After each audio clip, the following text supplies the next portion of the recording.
आज हम पढ़ेंगे एपोप्टोसिस के बारे में। एपोप्टोसिस को हम नॉर्मल लैंग्वेज में एक तरह से सेल डेथ भी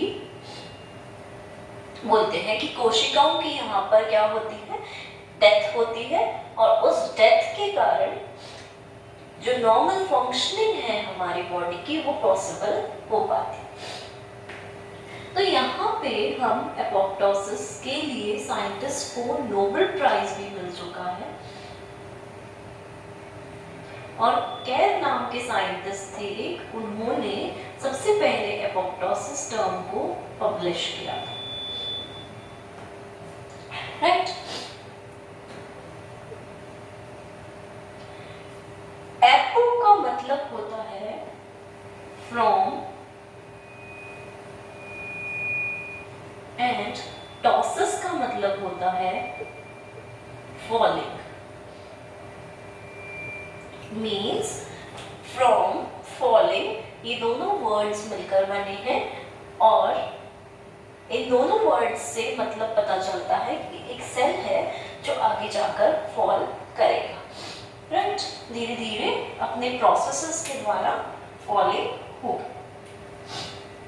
नाउ हम बात करते हैं एपोप्टोसिस को हम एक नॉर्मल भाषा में प्रोग्राम्ड सेल डेथ के नाम से भी जानते हैं कि सेल डेथ बिल्कुल प्रोग्राम्ड इवेंट्स के थ्रू होती है, एक के बाद एक प्रोग्राम्स उसके फिक्स होते हैं कि इस तरह से सेल डेथ प्रोसेस पूरा कंप्लीट होना। तो इसको हम बोलेंगे प्रोग्राम्ड सेल डेथ। नाउ इसको हम ऐसे भी डिफाइन कर सकते हैं कि it is a biochemical process in which series of events occurs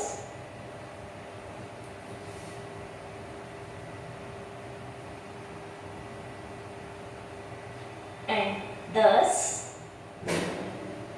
as a result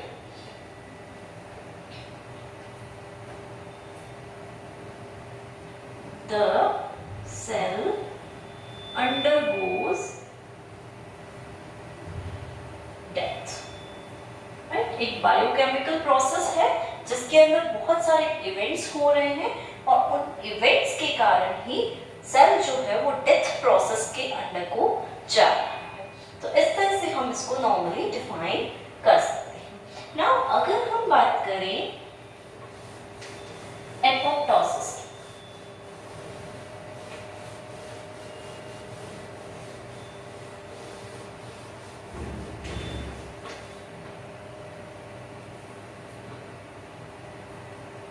right, तो एपोप्टोसिस को हम नेक्रोसिस से कंपेयर करते हैं कि नेक्रोसिस में क्या होता है। ये मोस्टली हम प्लांट टिश्यूज में देखते हैं कि बाहर से कुछ एक्सटर्नल प्रेशर या फोर्स लगता है जिसके कारण सेल या टिश्यूज डैमेज हो जाते हैं। राइट, और वो सेल डैमेज होने के बाद उसका जो भी एडजेसेंट सेल होगा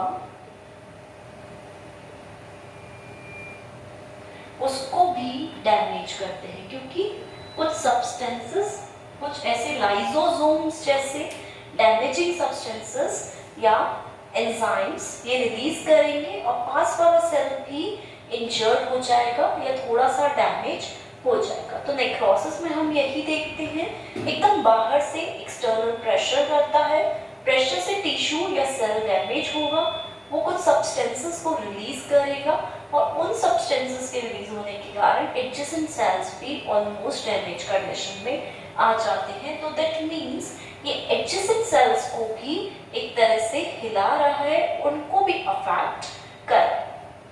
वहीं हम अगर एपोप्टोसिस की बात करते हैं तो यहाँ पर सेल सिग्नलिंग पाथवे चलता है जो इंटरनल होता है।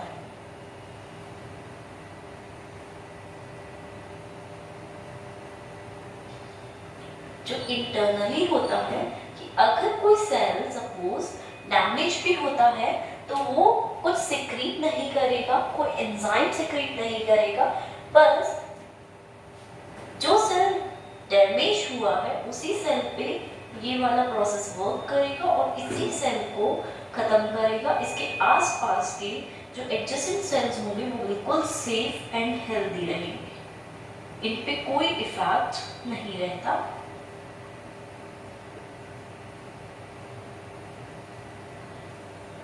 राइट, तो सिर्फ जिस सेल को हमें जाना है उसी पे टारगेट होता है और उसी को टारगेट करके मोस्टली ये वाला फंक्शन जो होता है वो परफॉर्म किया जाता है। तो इसको हम कंपेयर कर सकते हैं कई बार एपोप्टोसिस को नेक्रोसिस। अब हम बोल रहे हैं कि हमारी बॉडी में रोज न्यू सेल्स बनते हैं, इतने बिलियंस मिलियंस ऑफ सेल्स हमारी बॉडी में प्रेजेंट है। तो उन millions and billions of cell में से कुछ सेल्स डैमेज भी होते हैं और डेली अगर हम पर डे के हिसाब से बात करें तो 15 to 30 बिलियन सेल्स जो होंगे वो डैमेज होते रहते हैं और न्यू सेल्स बनते रहते हैं।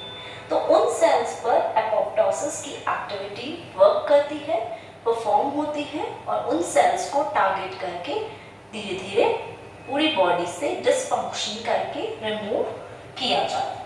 तो इस तरह से एपोप्टोसिस हमारी डेली नीड्स के अकॉर्डिंगली बहुत ज़्यादा ज़रूरी है। वहीं अगर हम नॉर्मली एक सिंपल लैंग्वेज में एपोप्टोसिस की बात करते हैं तो 3 स्टेप्स में एपोप्टोसिस का प्रोसेस हो। नॉर्मल सिंपल भाषा में सबसे पहले कोई भी सेल है तो उसकी बाहर की एक मेम्ब्रेन होती है जिसे हम बोलेंगे सेल मेम्ब्रेन। वो क्या होगी?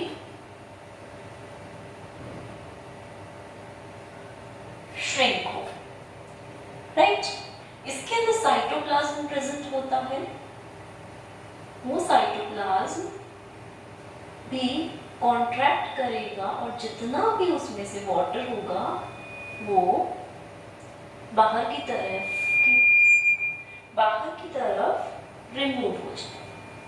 वाटर कंटेंट जो भी होगा वो रिमूव हो जाएगा और साइटोप्लाज्म बिल्कुल सिकुड़ जाएगा। सेल मेम्ब्रेन भी थोड़ी सी श्रिंक करेगी एंड सेल मेम्ब्रेन का नेक्स्ट स्टेप में क्या होगा अब यहाँ पर। अब बचा इसका डीएनए कंटेंट। तो डीएनए कंटेंट क्रोमैटिन फॉर्म में होता है क्योंकि उसमें प्रोटीन्स भी अटैच्ड होते हैं। तो वो क्रोमैटिन फॉर्म पे एंडोन्यूक्लियस एंजाइम्स वर्क करते हैं। ये एंडोन्यूक्लियस एंजाइम्स इन डीएनए को छोटे छोटे फ्रेगमेंट्स में तोड़ देते हैं, फ्रेगमेंटेशन कर देते हैं इनका और ये छोटे छोटे पार्ट्स में डिवाइड हो जाते हैं। तो इस तरह से इनका फंक्शन को नॉन फंक्शनल किया जाता है यहाँ पर। राइट, अब इनको फ्रेगमेंट्स में कर दिया, साइटोप्लाज्म को बिल्कुल ही कॉन्ट्रैक्ट कर दिया, एक्सेसिव जो भी चीजें थी उनको रिमूव किया गया एंड नाउ आया हमारा सेल मेम्ब्रेन। इसको हमने श्रिंक कर दिया इस प्रोसेस के।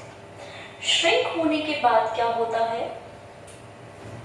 श्रिंक होने के बाद ये जो सेल मेम्ब्रेन है ये छोटे छोटे टुकड़ों में बंट जाती है और ये इस तरह से एपोप्टोटिक बॉडीज बनाती है।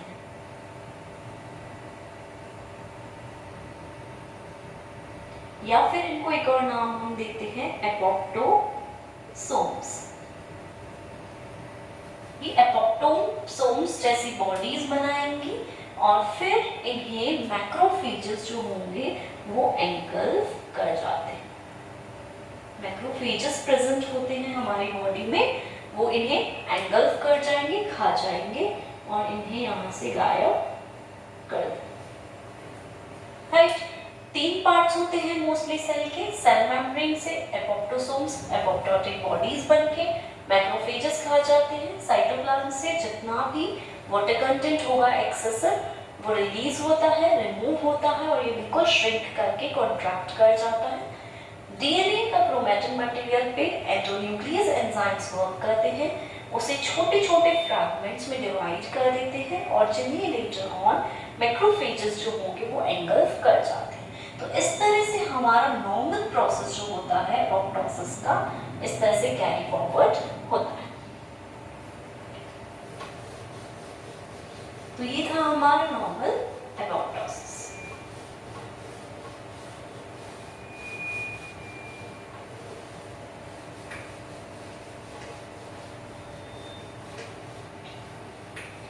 अब अगर हम एपोप्टोसिस की बात करते हैं तो ये 3 पाथवेज में हमें डिफाइन किया जाता है।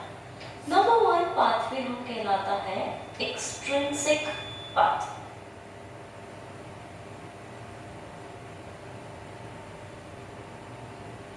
जिसे हम एक्सट्रिंसिक पाथवे मतलब बाहर से कुछ सिग्नल्स मिल रहे हैं सेल को और वहां से सिग्नलिंग करके एपोप्टोसिस हो रहा है, इसको हम बोलेंगे एक्सट्रिंसिक पाथवे। एक बार हम देख लेते हैं फास्ट एल और fast R, that means fast का ही लिगेंड एंड फास्ट का ही रिसेप्टर यहाँ पर प्रेजेंट होता है। तो अगर हम ऐसे बात करें, ये हमारा हो गया फास्ट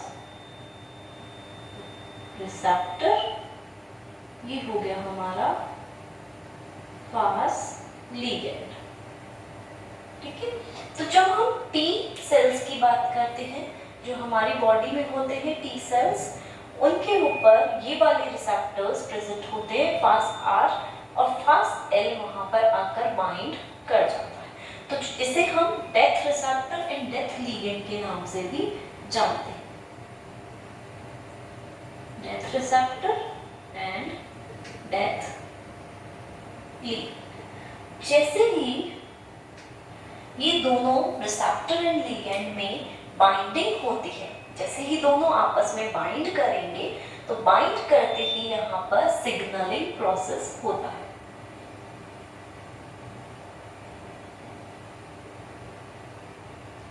जिससे क्या होगा, एक ऑलरेडी प्रोकैस्पेज 8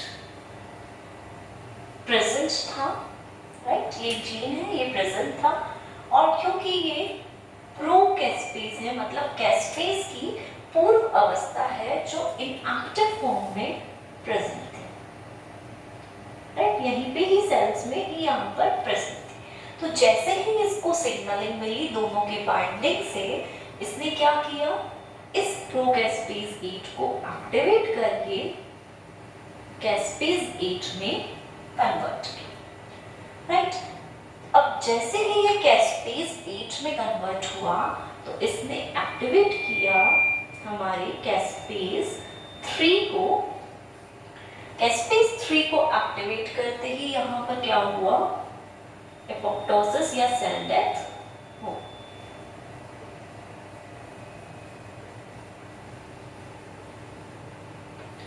ठीक है, death receptor death ligand T cells पर प्रेजेंट था, वहीं पे ही प्रोकैस्पेज 8 भी प्रेजेंट था। जैसे ही दोनों ने बाइंडिंग की बाहर से, क्योंकि फास्ट एल बाहर से आ रहा है सेल के अंदर, इसने बाइंडिंग की लिगेंड ने, लिगेंड रिसेप्टर बाइंड होते ही एक सिग्नलिंग कैस्केड शुरू हुआ और उस सिग्नलिंग कैस्केड में हमें क्या मिला, प्रोकैस्पेज 8 जो इनएक्टिव फॉर्म में था वो एक्टिव फॉर्म में कन्वर्ट हुआ, दैट इज कैस्पेज 8 में।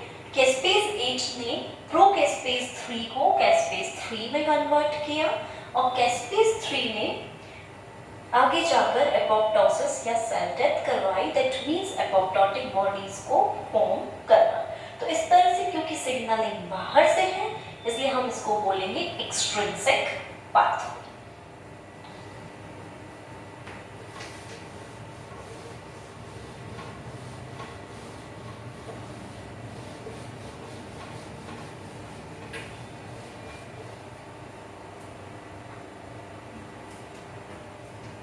सेकेंड आता है हमारा इंट्रिंसिक पाथवे।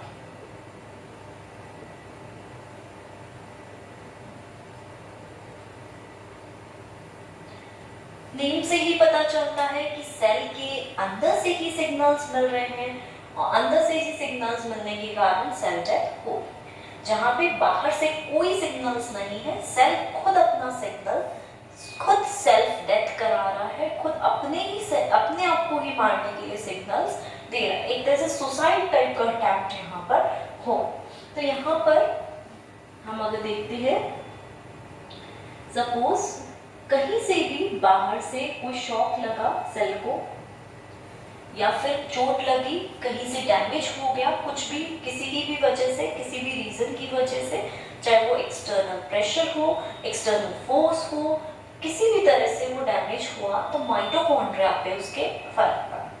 जो माइटोकॉन्ड्रिया था वो क्या हुआ, यहाँ पर बर्स्ट हो गया, ठीक है, फट गया माइटोकॉन्ड्रिया। और माइटोकॉन्ड्रिया के फटते ही यहाँ पर क्या हुआ, इसके अंदर एक साइटोक्रोम सी प्रेजेंट था।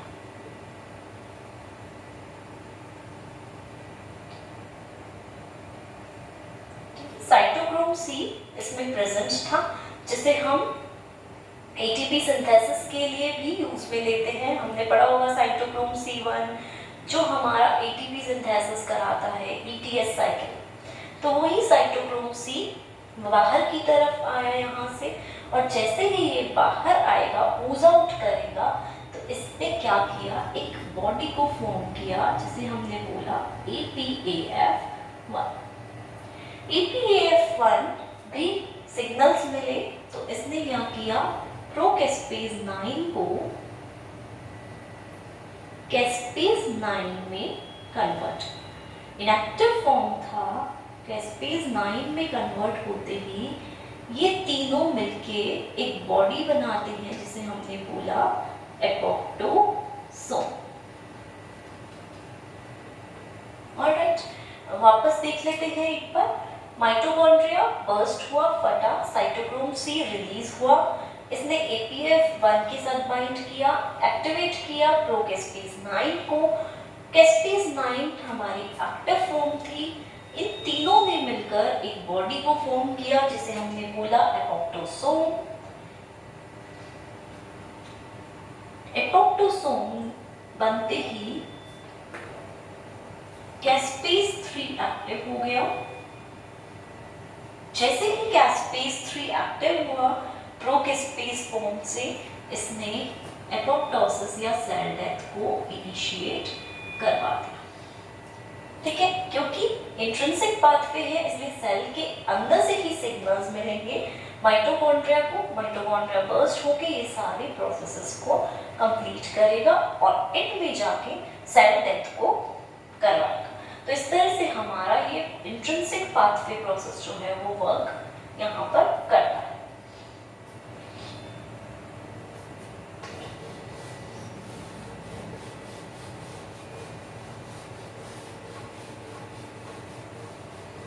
वहीं हम थर्ड पाथवे की बात कर लेते हैं।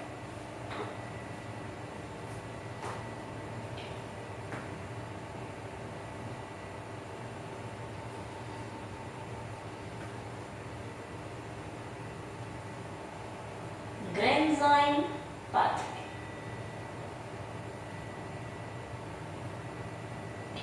ग्रेन्जाइम्स क्या होते हैं, कुछ सब्सटेंसेस होते हैं जो साइटोप्लाज्म के अंदर प्रेजेंट रहते हैं। तो ग्रेन्जाइम पाथवे क्योंकि उन ग्रेन्जाइम्स की वजह से वर्क कर रहा है, इसलिए हम इसको बोल रहे हैं ग्रेन्जाइम पाथवे, राइट। साइटोप्लाज्म के अंदर कुछ सब्सटेंसेस हैं।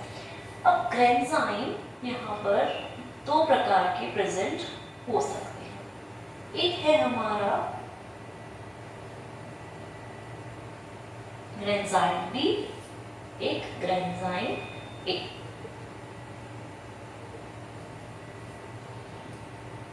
वहीं पे हमारे सेल्स में परफोरेंस नाम के रिसेप्टर्स या हम बोल सकते हैं ऐसे सब्सटेंसेस प्रेजेंट हैं जो अंदर दूसरे सब्सटेंसेस को आने में हेल्प करते हैं। तो ये दो टाइप के ग्रेन्जाइम्स हमारे पास प्रेजेंट है। जो ग्रेन्जाइम ए है ये मोस्टली इसका वर्क होता है डीएनए के टुकड़े करना, दैट मीन्स डीएनए को फ्रेगमेंटेशन की ओर ले जाना। डीएनए का फ्रेगमेंटेशन करना, उसे डिफरेंट छोटे छोटे टुकड़ों में तोड़ देना, इस तरह से। और वहीं ग्रेन्जाइम बी जो होता है हमारा, प्रोकेस्पेज 10 को कैस्पेज 10 में एक्टिवेट करता है,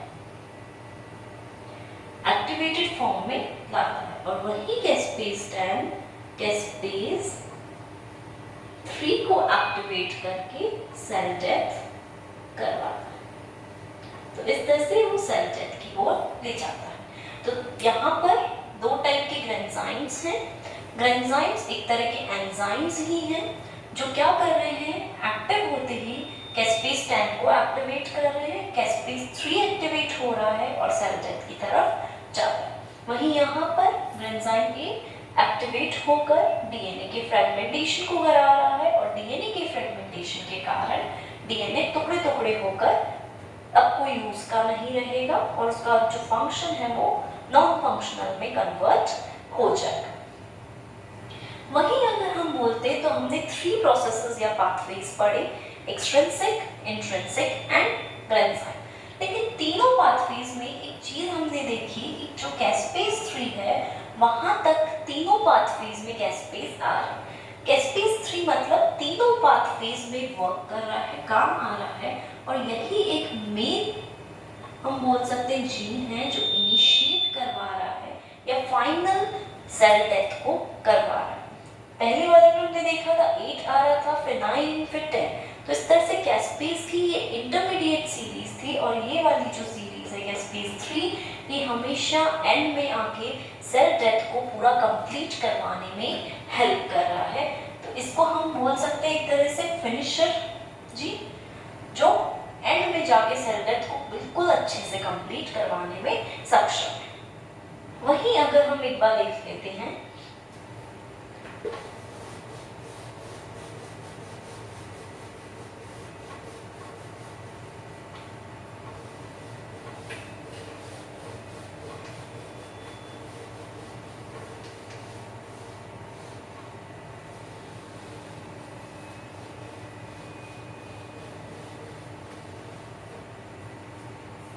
बायोलॉजिकल इंपॉर्टेंस एपोप्टोसिस की।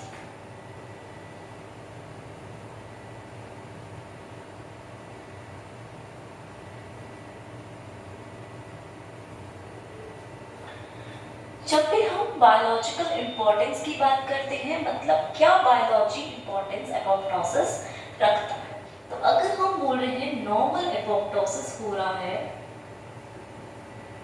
तो उसके कारण क्या होगा, जो भी नॉर्मल सेल्स हैं वो रिन्यू होते जा रहे हैं, रिन्यूअल हो रहा है, न्यू सेल्स बन रहे हैं और न्यू सेल्स बनते रहेंगे तो बॉडी हमारी क्या रहेगी, बिल्कुल fit and fine and development proper रहेगा,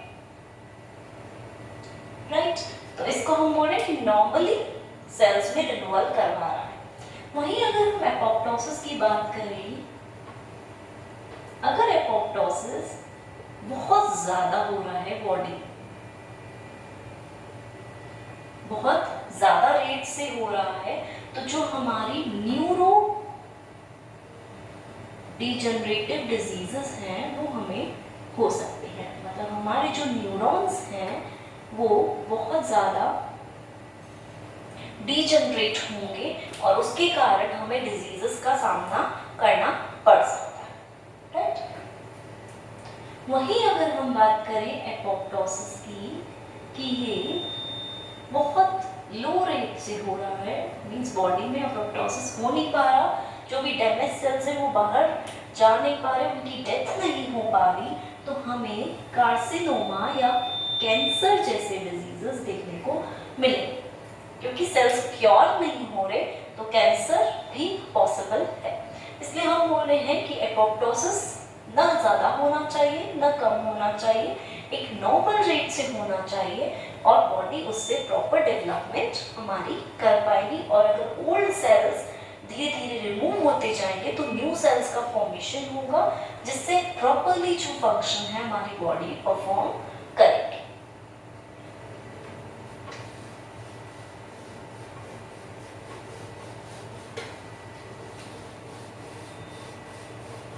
वहीं हम बात करते हैं एपोप्टोसिस के यूजेस की।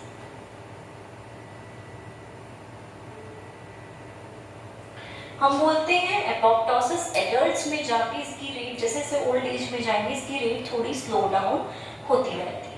ये हमने कई बार सुना होगा कि सेल डेथ कम हो रही है। अब हम अगर यूजेस की बात कर रहे हैं तो सबसे पहले मोर्फोलॉजी में या मोर्फोलॉजी देने में इसका बहुत बड़ा यूज होता है कि जब भी हम मोर्फोलॉजी की बात करें, मतलब जैसे एग्जाम्पल हम लेते हैं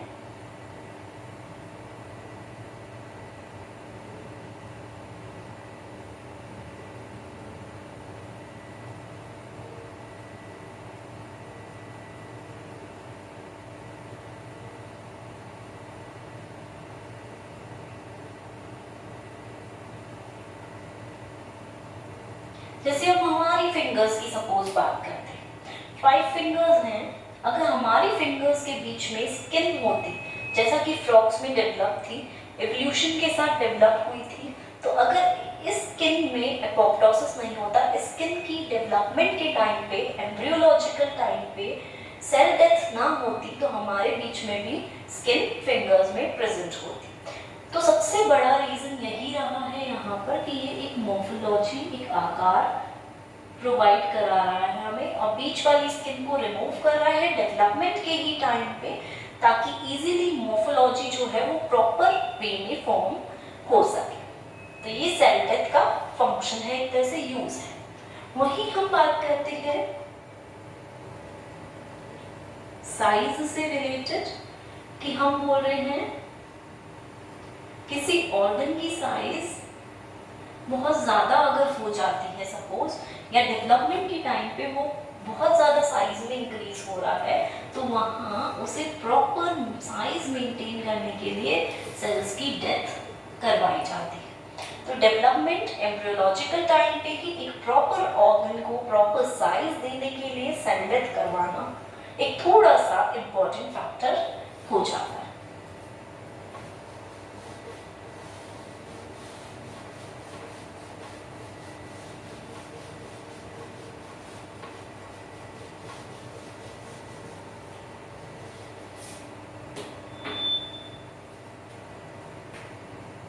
वहीं थर्ड यूज की बात करें इम्यूनोलॉजी पॉइंट ऑफ व्यू से, तो इम्यूनोलॉजी हमारी बॉडी की इम्यूनिटी पावर के लिए कई बार क्या होता है, जितने भी बाहर के एक्स्ट्रा एक्सेसिव सेल्स हैं उन एक्सेसिव सेल्स को हमें रिमूव करना पड़ता है। जैसे सपोज एंटीजेंस हैं, उन एंटीजेंस की डेथ करवाई जाती है जिससे कि इजीली हमारी इम्यूनिटी पावर बूस्ट अप हो सके।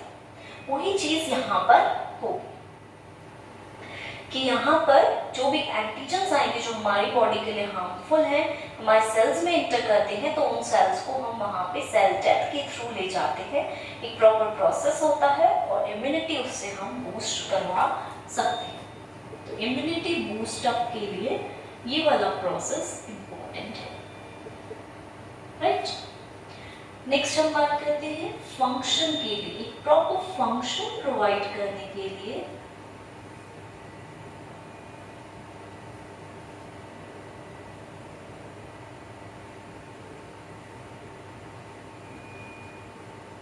भी हमारे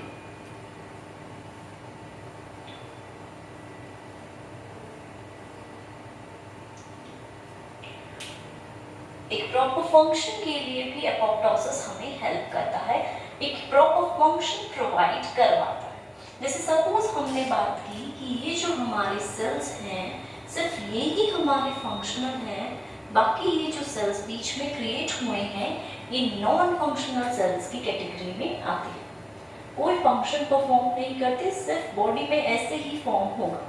तो जब ऐसा होता है नॉन फंक्शनल चीज़ें आ जाती हैं तो उन नॉन फंक्शनल सेल्स को एपोप्टोसिस सेल डेथ के थ्रू, प्रोग्राम्ड सेल डेथ के थ्रू रिमूव करता है और सिर्फ हमारे पास फिर फंक्शनल सेल्स जो होते हैं वही रह जाते हैं। तो इस तरह से एपोप्टोसिस हमें हेल्प करता है एक प्रॉपर फंक्शन, एक अच्छे से बॉडी बॉडी का फंक्शन प्रोवाइड करने में, और जिससे कि एक्स्ट्रा सेल्स जो भी हो, जो कि हमारे नीड के सेल्स नहीं है, वो इजीली रिमूव हो सकते हैं।